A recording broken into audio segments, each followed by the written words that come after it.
Of course, that night, that little one snuck in there and woke up Jack and said, "Oh, Jack, you need to know what's going on.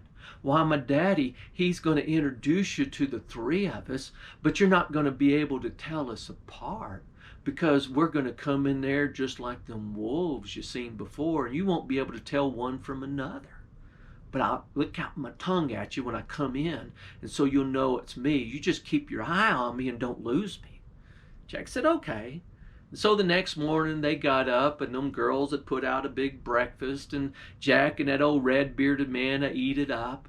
And then when they got through, that old red bearded man says, "Okay, girls, you come on out here and show yourselves to Jack. He's going to pick out the youngest one." And so they all come out, and whenever they come out, they all look like wolves. Why, they had their skins on, and he couldn't tell one for another. But sure enough, like she said, that littlest one come out, and she lapped out her tongue when she come in, and Jack kept his eye on it. He tried to talk to that old red-bearded man, but he didn't want to lose that girl. It went all around, and so he kept his eyes, and when they finally sat down on their haunches, that old red-bearded man says, "Okay now, Jack, you pick out my youngest. You got a good chance at this one, and I sure do like games of chance." And Jack says, "Okay." He went up there and made a big show of it. He pulled on their ears. He patted down their coats. He pulled up their arms. He did all kinds of things, checking their teeth. And he sat back down, but he already knew which one he was going to choose. He says, "Well, at least the way I can tell it of that middle one, that's the youngest one." And it was. Why, that red-bearded man just grinned his eyes together, and he says, "Sure enough, someone has been working against me, and now I know who it was. Why, Jack, you just get up there and get your things packed together, and I'll let you get on home." Jack went on up to put what little he had together so he could get on out of there, hoping to get out with his life and not locked away. And while he was up there, that youngest one snuck into the room, and she says, Jack, quick, you're going to have to go out the window. My dad's going to capture you as soon as you get down there, and me too, because he knows I'm the one that helped you. Why, we're going to get locked away and don't know if we'll ever get out." "Well, what are we going to do? What are we going to do?"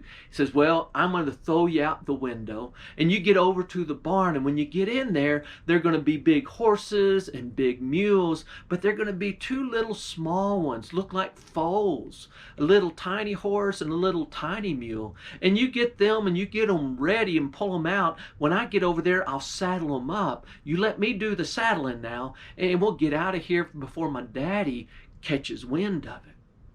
So she tossed Jack out. He went up over there to the barn and started looking around, and sure enough, there were some beautiful big horses and beautiful big mules. He knew if he got one of them, they could take off and never be caught.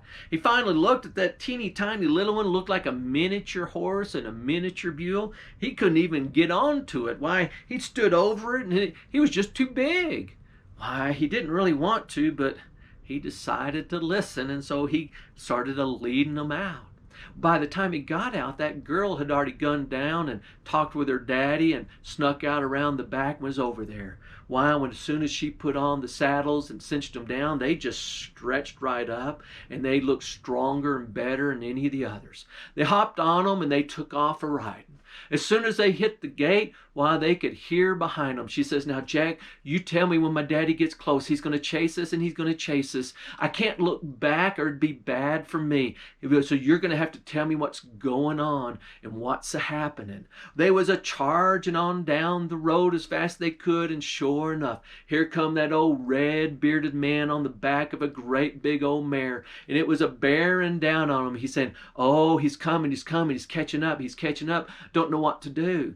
While that girl reached into her pocket and pulled out one of them thorns and handed it to Jack as they was a-riding by. She says, "Jack, you stop and you plant it in the ground, and you just turn and run, because it's going to be a thicket far and fast."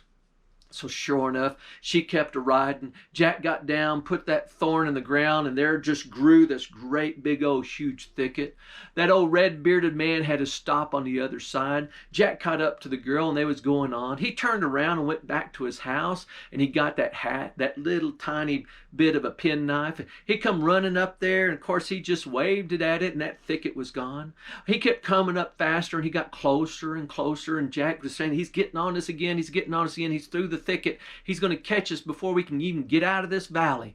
She says, oh, that's okay, that's okay. Tell me when he gets up close. He says, oh, he's getting closer, he's getting closer. And she reached over and she gave him a thimble full of water. And she says, now you just pour that on the ground when he gets real close. And so he did, and he dropped it down there, and that just turned into a great big old lake, and that red-bearded man couldn't get across. He had to turn around and go back on back to get his granny's thimble, and he just turned around and come back, and when he scooped it out, that ground turned dry again, started charging after him.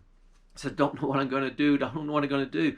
Why, they just kept going and kept going. And she said, oh, we're down to the last thing. And she gave him a few pebbles. He says, toss those on the ground and we'll get away. And he tossed them on the ground, and they all turned great big old boulders. And there's a field of boulders all around there. And that old red-bearded man couldn't get up, and he turned around to go back. And as Jack was going back, he reached his hand and realized he still had that little bitty pickaxe in his pocket. He knew they could get away now. Why, they just kept on a-rolling and a-going, and them boulders were big and there's no way he could get through. He searched and he searched for that little pickaxe and couldn't find it, and Jack said, oh, we finally got away. Why, they got all the way back, and they got back to where Jack lives at, and he was going to bring in his girl and introduce him to his mama. And Jack says, oh, I want to introduce you to my mama. She goes, that's fine. I want to meet her. I do. But Jack, there's always something going on. And so I'll tell you, I can't come in until you go in and you meet your mama and you tell her about me, and then you invite me in. And then I can come. But I can't come until then. But Jack, don't let her give you a kiss. If she kisses you on the lip, or anybody kisses you on the lip, why, I won't be the first one, and you'll forget all about me. And Jack said, I'll never forget about you. He says, oh, Jack, you will. You will, you will. Just like you forgot about everything else I told you to do, and you won't get a second chance, I don't think. So, Jack, you got to remember, don't let nobody kiss you. Why, whenever Jack got up there, his mama was so glad to see him. She throwed his arms around her, and she tried to give him a kiss, but he turned aside and got one on his cheek, and turned another one on his cheek, and he put his hand over his mouth, and she kissed the back of his hand. She goes, what's the matter with you, Jack? I just given you a mama to son kiss to say I'm so glad to see you. He goes, oh, Mom, I'm too old for that. No, it just doesn't seem right no more. A kiss on the head would probably be just fine. So she kissed him on the head, and then they sat down, and Jack started telling her about everything, and oh, it was going good. He was telling about his whole adventure and who she was, and he wanted her to meet her, and then they heard a scratching at the back door. It was Jack's dog he'd gotten years ago, and she opened up that door, and that dog come a-bounding in, and it jumped up in Jack's lap and licked him right on the lips. And Jack couldn't remember what he was a-telling his mama. He couldn't remember anything about that girl. And she waited out there for an awful long time. And she realized what must have happened, and she made off her way.